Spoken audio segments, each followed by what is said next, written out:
Fala aí, pessoal, sejam bem-vindos a mais um episódio aqui do Tudo Sobre Ações. Para você que não me conhece, meu nome é Bruno Rosolini, apresento aqui esse programa. Muito obrigado a você que tem acompanhado tudo, que tem mandado para um amigo, tem comentado, tem deixado aqui seu like, isso ajuda muito a divulgar, tá? As pessoas acham que eu tô brincando, que eu tô falando por falar, mas não é assim que funciona o algoritmo do YouTube. Like, comentário e visualizações manda para mais pessoas de forma orgânica. A gente nunca fez nenhum tipo de pagamento aqui para impulsionar os nossos vídeos do Tudo Sobre Ações. E mesmo assim tem pegado bastante view. Isso é graças a você que assiste. Então muito obrigado. Deixa seu like, comenta aqui embaixo alguma coisa ou uma sugestão de uma próxima empresa que você queira aqui nesse quadro. Beleza? Bom, hoje a gente vai falar de 3R, tá? Já fiz alguns episódios de 3R aqui. O pessoal pediu para eu continuar trazendo as recentes atualizações, até porque, recentemente o petróleo tem subido bastante, horas tem caído, aí o pessoal fica nessa dúvida do que você deve fazer. Hoje eu quero trazer aqui os destaques para essa empresa, 3R, especialmente um novo preço-alvo, né, que o nosso analista calculou. E quando você olha por cima, você fala que, alguma coisa ruim pode estar acontecendo. Mas fique tranquilo, ainda é uma recomendação de compra, já dando o spoiler aqui para vocês, só que a gente teve um corte de preço, ou seja, ele caiu um pouquinho. Eu vou mostrar exatamente o porquê que isso aconteceu ao longo do vídeo. Qualquer dúvida, você pode deixar aqui embaixo. Me siga nas redes sociais, tá? Bruno Rosolini, meu nome, Bruno Rosolini, aqui no YouTube e lá no Instagram também. Aproveite e siga a Genial, certo? Bom, aqui a gente tem o logo de 3S, vocês já estão acostumados, é uma empresa que tem, enfim, bastante investidor, até bastante demanda aqui na Bolsa de Valores, pelo menos aqui dos nossos clientes aqui da Genial. Então, se você não for cliente, abra agora a sua conta. E aí, falando um pouquinho do que aconteceu, tá? Primeiro, o fato. O que houve? Por que o nosso analista decidiu cortar um pouco do preço-alvo? A gente teve a companhia publicando o seu certificado de reservas, tá? É um documento, um relatório, a gente pode colocar assim, e os dados vieram ligeiramente negativos para a tese que ele tem para a empresa. Como esses dados vieram ligeiramente negativos, quando ele incorpora aquilo no seu modelo, o que acontece? O modelo, entre aspas, aqui, cospe, um novo preço-alvo. E aí ele precisa, de fato, atualizar para vocês, porque é aquilo que, está ditando as recomendações dele. É ali onde, de fato, está toda a análise matemática que ele faz atrás das empresas. Quais que foram alguns fatos, né, que levaram ele a fazer toda essa reprecificação da empresa? Primeiro, o reperfilamento na curva de produção esperado. O que isso muda? Eu vou mostrar para vocês os gráficos daqui a pouco. Basicamente, você tem volumes menores no curto prazo e volumes maiores lá na frente, só lá no longo prazo.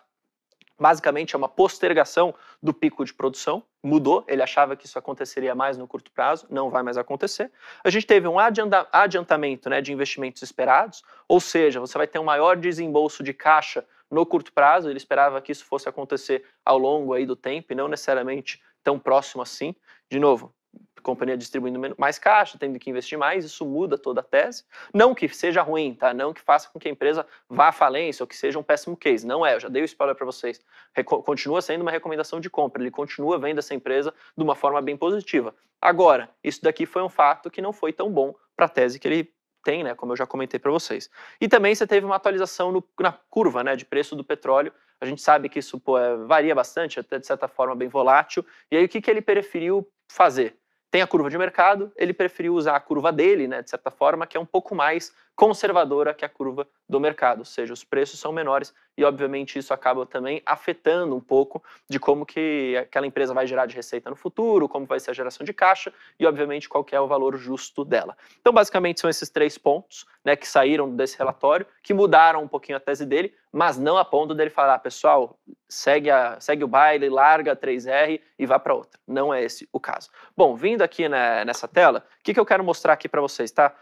Veja, primeiro, aqui as premissas da certificação em termos de investimentos. Como eu falei para vocês, tá? Os investimentos agora vão ser maiores no curto prazo. Quando você compara, tá, essa linha aqui em azul com a coluna, na verdade, verde, você perceba, isso mudou. Então, no curto prazo agora, 2023, 2024, 2025, a gente teve um aumento nessa questão dos investimentos.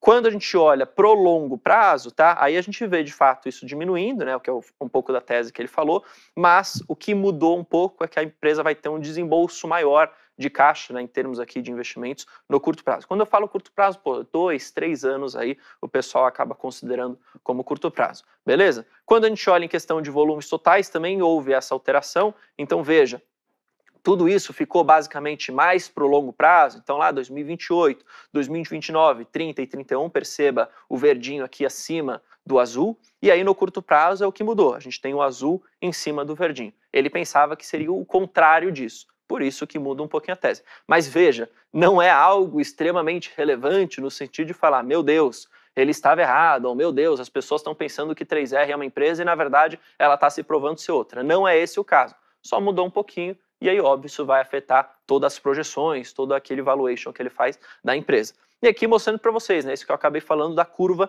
do preço, né, do Brent, que é obviamente o que a gente usa como aqui comparativo para o petróleo no Brasil, tá?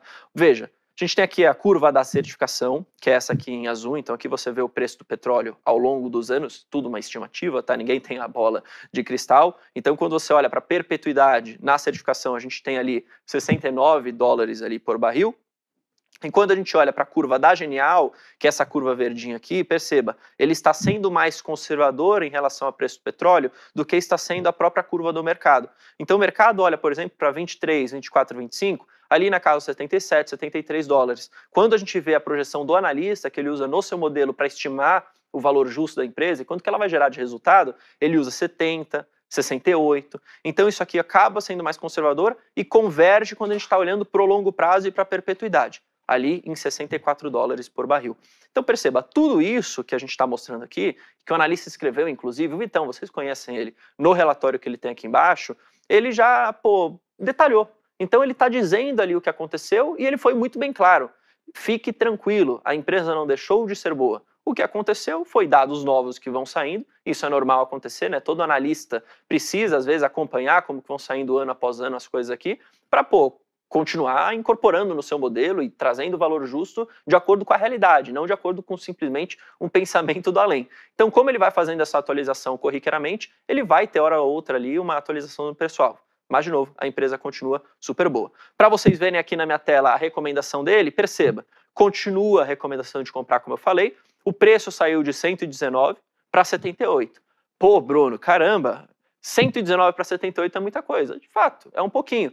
Mas ainda nas cotações atuais, a gente tem um upside muito grande. Se for pegar, aqui depende, né, óbvio, do momento que você está vendo esse vídeo, mas pegue a cotação desse momento e veja quanto você tem de upside até 78. Você vai perceber ainda que é um upside, ou seja, uma valorização potencial, que é muito, muito interessante, tá? Então fique tranquilo, se você tem 3R, não se desfaça da empresa, continue com o case, continue comprando se você acha que é um bom momento, e mais do que isso, entenda que as empresas, as cotações, tudo, vai acabar oscilando. Especialmente empresas que, de certa forma, são empresas de crescimento, tá? Então, de acordo com os dados, a gente tem uma perspectiva que pode ser melhor ou pior, beleza?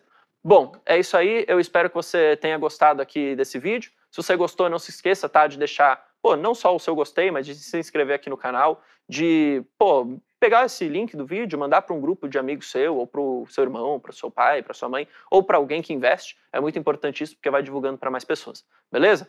Tamo junto, um forte abraço, a gente se vê no próximo episódio. Valeu, falou!